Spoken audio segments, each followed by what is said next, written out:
মুনাফিকদের স্থায়ী কোনো নীতি নেই, সুযোগ বুঝে তারা তাদের অবস্থান পরিবর্তন করে। মুনাফিক ব্যক্তিত্বহীন, তাদের সবচেয়ে খারাপ চরিত্র হচ্ছে তারা মুখে যা বলে অন্তরে তা অস্বীকার করে আর কর্মকাণ্ডে তার বিপরীত করে। সন্ধ্যা যে অবস্থায় হবে সকাল হবে তার বিপরীত অবস্থা। আসসালামু আলাইকুম ওরহমতুল্লাহ।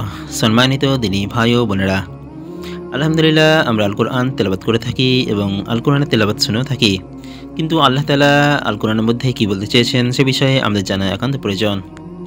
আজকে আমরা সূরা আল বাকারার 11 নম্বর আয়াত নিয়ে আলোচনা করব ইনশাআল্লাহ। আল্লাহ তাআলা সূরা আল বাকারার 11 নম্বর আয়াতে বলেছেন, যার বাংলা তর্জমা হলো, আর যখন তাদেরকে বলা হয় তোমরা জমিনে ফাসাদ সৃষ্টি করো না, তারা বলে আমরা তো কেবল সংশোধনকারী।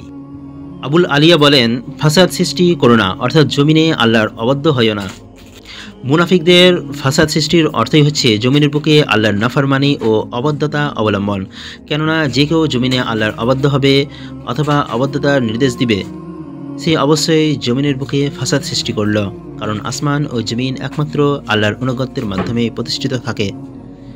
তাফসীরুল সহিহ। এই আয়াতের 6 অংশে বলা হয়েছে, তারা বলে আমরা তো কেবল সংশোধনকারী। যেহেতু মুমিনদেরকে মুনাফিকদের মৌখিক ঈমান ধোঁকায় ফেলে রাখে, অতএব নিফাকের ফাসাদ সুস্পষ্ট। কেননা তারা প্রতারণামূলক চটকদার কথা বলে মুমিনদেরকে ভুলিয়ে রাখে এবং মুমিনদের অভ্যন্তরীণ কথা নিয়ে কাফেরদের বন্ধুত্ব রক্ষা করে।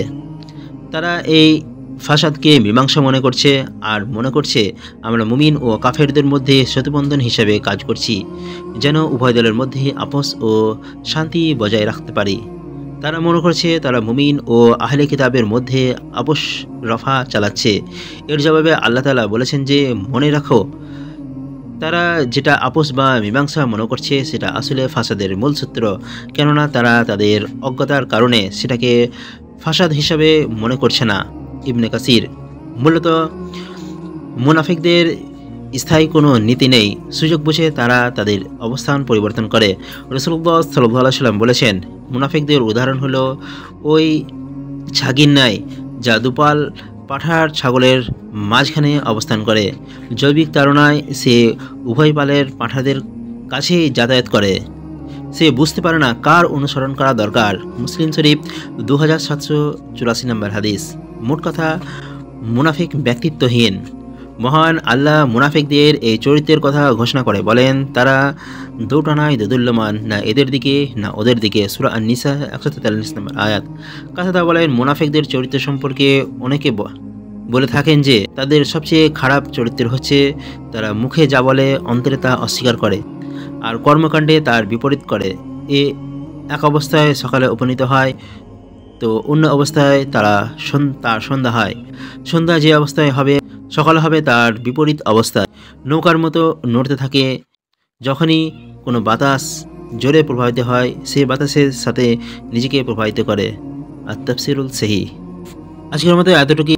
আমরা পূর্বের ভিডিও সমূহে ধারাবাহিকভাবে সূরা আল বাকারার প্রথম থেকে আলোচনা করে আসছি এবং আগামীতে এর পরের আয়াতসমূহ নিয়ে আলোচনা করা হবে ইনশাআল্লাহ।